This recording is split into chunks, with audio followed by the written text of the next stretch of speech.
শুক্রবার সকালে দক্ষিণ কোরিয়ার অভিশংসিত প্রেসিডেন্ট ইয়ন সুক ইয়োলকে গ্রেফতারের উদ্দেশ্যে তার বাসভবনের সামনে যায় দুর্নীতি তদন্তকারী সংস্থার উচ্চ পর্যায়ের একটি প্রতিনিধি দল। এ সময় তাদেরকে ভেতরে প্রবেশে বাধা দেয় ইয়োলের নিরাপত্তায় নিয়োজিত বিশেষ বাহিনী। শুরু হয় বাকবিতণ্ডা, যদিও পরে ভেতরে ঢুকে পড়ে দলটি।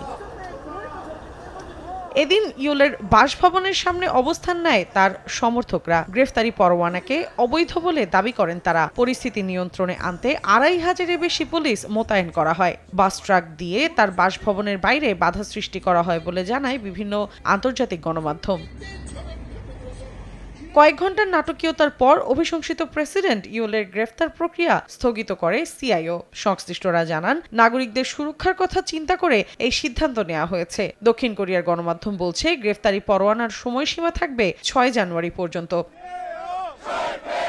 গেল ৩রা ডিসেম্বর হঠাৎ করে দক্ষিণ কোরিয়ায় সামরিক আইন জারি করেন ইয়ন সুক ইয়োল। বিরোধীদের তোপের মুখে পড়ে কয়েক ঘন্টার মধ্যে তা প্রত্যাহারে বাধ্য হন তিনি। ১৪ ডিসেম্বর পার্লামেন্টে অভিশংসিত হওয়ার পর তাকে প্রেসিডেন্টের দায়িত্ব থেকে বরখাস্ত করা হয়। এরপর ৩১ ডিসেম্বর ইয়নের বিরুদ্ধে গ্রেফতারি পরোয়ানা জারি করেন দেশটির আদালত।